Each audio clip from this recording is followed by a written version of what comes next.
Ooh, I'm starting to feel seasick in this market, but there's not really too many surprises that took place. We're going to be getting into that today. Today's episode is going to be shorter than usual because we don't got much to talk about, just some key levels on the indices that I really want to focus in on, especially a couple of these sectors that are kind of catch my eye. You're watching the Daily Stock Market Brief. My name is Michael Silva. This is the show that we do Monday through Friday, 5 days a week. If you're new here, welcome to the channel. Make sure to subscribe and hit that like button. It's greatly appreciated. Let's go ahead and get into today's show.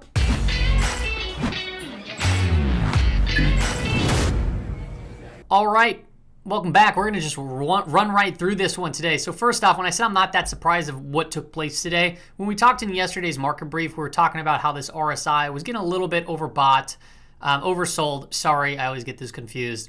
On the VIX, the 30-minute time frame. And you can see here today, we gapped down a little bit and started creeping up higher. I'm showing you this chart right now just because it is kind of presenting itself as a little bit of a bear flag.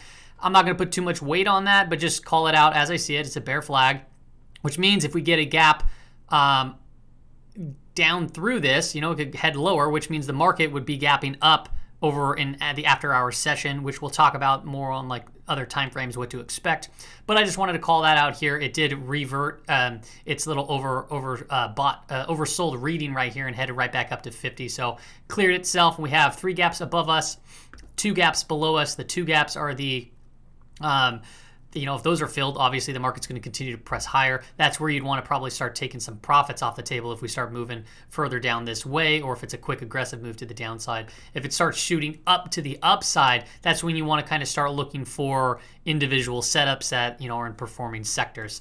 Now let's go ahead and hop in the TNX. You can see here the 10-year yield down pretty significantly today for the most part, getting on the TNX closing below the 50-day and the 20-day moving average, and just kind of headed lower, but we're really within this sideways chop as the price percent oscillator is crossing over to bearish. Meanwhile, bonds, the TLH, the 10 to 20 year, this bottoming pattern that we've been talking about, that big volume bar, it looks like it's helping so far.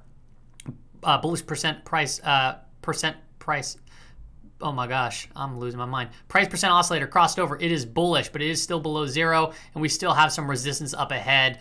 But if we start keeping moving higher here, obviously the 10-year is going to go down. And what benefits from a 10-year going down? Well, so far technology has been doing really well with the 10-year going down. And then also what's been doing really well is gold, and some of the miners have been doing very well. However, what doesn't do well is important to call out too. If you don't follow me on Twitter, you can follow me there. I posted this chart earlier today, and we talked about it also yesterday.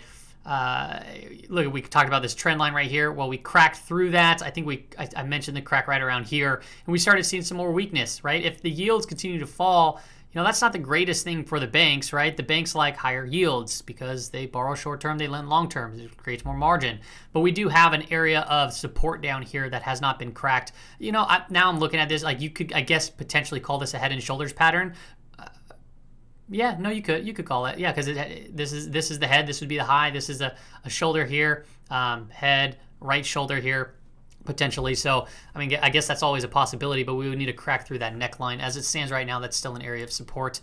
What doesn't like when also banks do poorly? Well, IWM, the Russell. They have a lot of the big part of the holdings in the IWM is the financials. So 20% of it is in the financial sector, and you can see we had a pretty significant, not significant, down $2, almost a percentage point, but it was a clear rejection candle by the 50 period and 20 period moving averages, and now we're sitting right.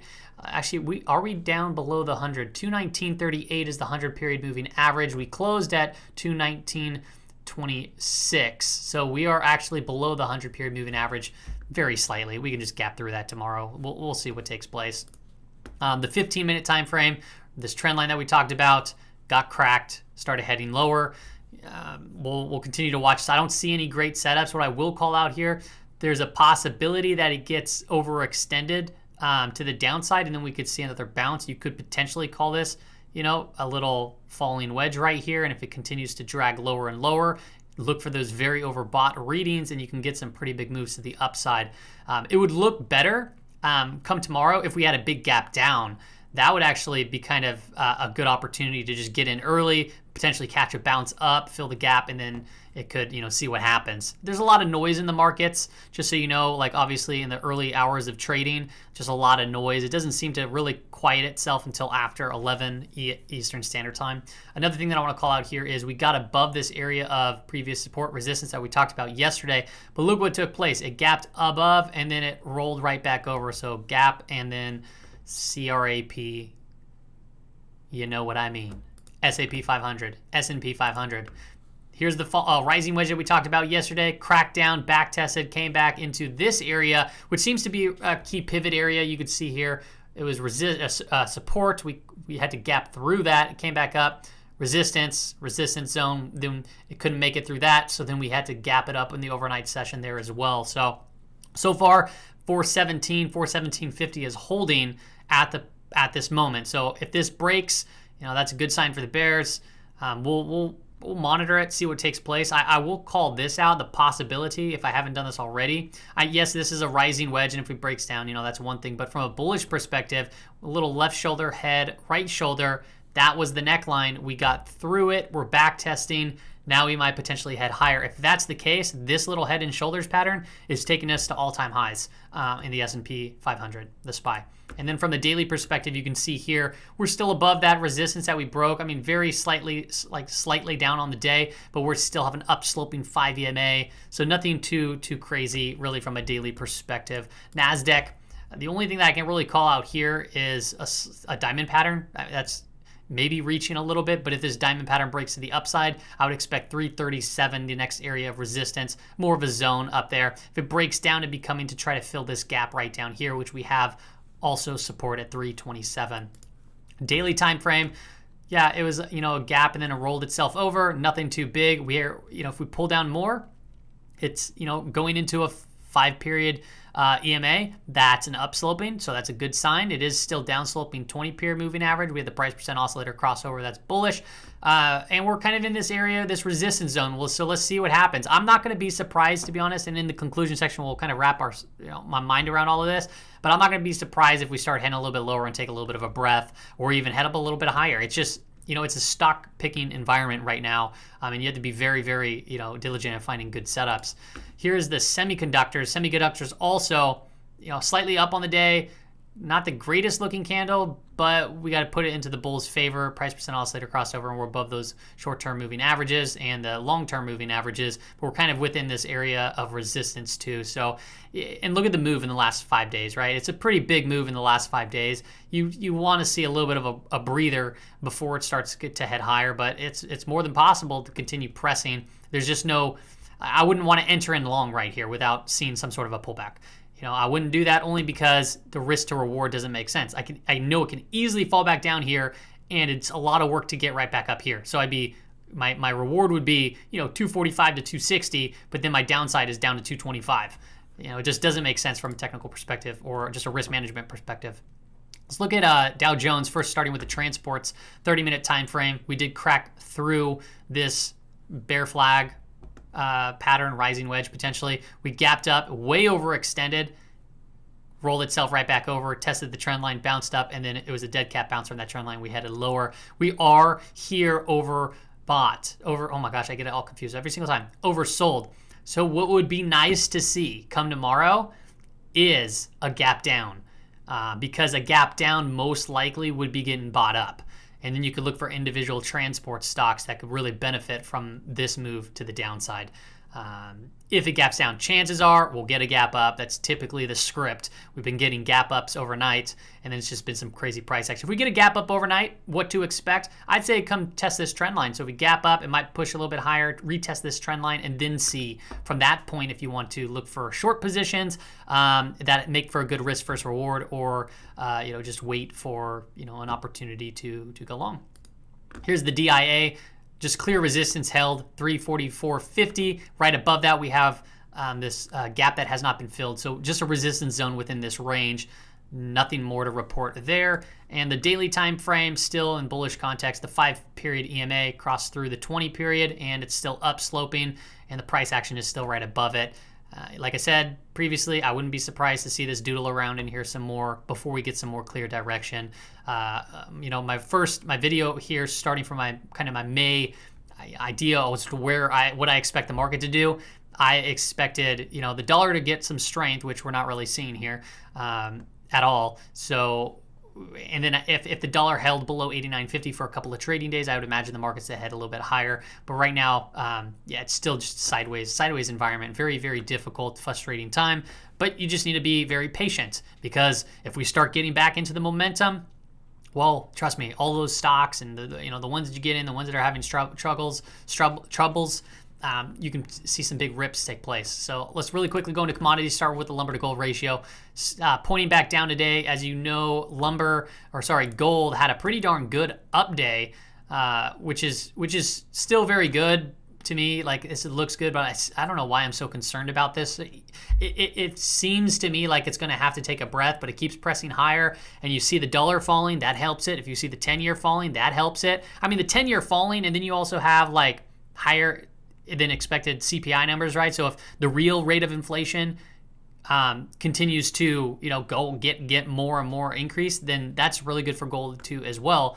So gold's doing well, and it's been doing good since April. It's been pretty much just a nice straight move up. But remember, gold can move very quickly to the downside, and we're overbought. So we'll just continue to monitor that. I'm going to stay bullish until proven otherwise, I guess. I don't know what I'm trying to say there. Lumber on this saw a down day, so the rate of change we're starting to see shift here on the lumber to gold ratio, but it's still well above zero, as you can see. But yeah, slightly down on the day there. It's a pretty significant down day, so we'll continue to see if this was just a little temporary bounce and then we head lower, or if we're just consolidating to head higher. More than possible. Silver still within this channel, found some strength right there, so things are looking up, and we have the 20-period moving average right below that trend line, sloping up to as well, holding that price in. So that looks good. The only bearish perspective I see really is the price percent oscillator looks like wants to cross over, which it could tell us that momentum is slowing. Obviously, it's a lagging indicator, and it is still above zero, so that's good too. Oil, nothing really took place today. Just still sitting at that area of resistance. It'd be nice to see a big boost through that. It'd really help out some of the energy stocks. The energy sector today was the laggard. Let's look at Bitcoin very quickly. Bitcoin has been getting very overextended to the downside, so we're seeing some pretty tremendous bounces. That's to be seen. Like I said, I wouldn't be surprised to see this thing rip up to probably the 20 period moving average, to even the 50. We just now recently had the quote-unquote death cross, where the 50 crosses through the 200 on the daily time. I'm sorry, not the 200, the 50 through the 100. The most known death cross is the 50 through the 200, but that still is a notable death cross, 50 through the 100.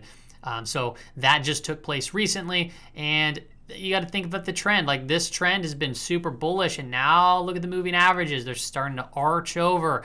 It's not going to just... And I mean, it's possible, but it's very hard to, one, break a very bullish trend. And then two, if you break a very bullish trend like this, it's hard to repair that very bullish trend. So it's going to be an interesting time here. Then the last chart I really want to quickly go over is the Bitcoin to gold. This is the sailor to shift rotation strategy. Still risk off, means the sell signal was triggered early April. Price has been going down. Keep in mind the rate of change is getting pretty dramatically over just to the downside, extended to the downside. Last time we've seen a couple of overextensions to the downside, you get some pretty dramatic bounces. But me personally, I'm very interested to see what happens when this starts turning back up through zero, and then using that same strategy that I had in the video that I placed. But as it stands right now, yeah, we broke some key levels like I've already previously stated, and it's definitely could bounce right back up to 47, 50, 47.5, 50,000. It would make sense, but this trend, if it's not repaired quickly, it's not the greatest sign. Conclusion, let's kind of just wrap up all our thoughts here. First off, from a relative rotation standpoint, things that are on my mind. One, we went over it yesterday. Yesterday had some pretty overextended charts. Okay, so on the monthly and the quarterly. So it's very hard to be happy to go long in this environment. That's why we're seeing a lot of just crazy chop. All right. Another thing that's kind of concerning to me is the XLU and XLP is continuing to kind of just worm itself over here to the leading category. And last time that happened, we did see some more selling. Energy, obviously just this big move to the downside there in financials too. But from a daily perspective, let's take a look here at what's going on from a daily perspective. This is only looking at 5 trading days, so a lot less amount of data. You can see technology has been, really kind of just making its way up to in the improving section. I don't know if this is going to continue or if it's going to quickly revert. Like I said, it's very short term, 5 days. But what I'm starting to notice now is it seems like a lot of these hedge funds that were massively short certain tech companies, they're going to have to start covering soon. And when they start covering, that means you get some pretty big short squeezes. And today and yesterday, both, I saw some pretty nice looking short squeezes take place. So I would expect to see some more action like that here for the rest of the week, and especially if the price action continues to press higher. So be on the lookout for, maybe some high short interest stocks. Be very careful with them. But, intraday, if they start building a base, or even in the, daily timeframes, if they're building a base, and they start breaking key levels, you might see more than usual amount of people cover, and then other people start buying into that momentum, looking for that same thing, pushing it up even further. So that's all I got for you on today's episode, everybody. Have a wonderful day.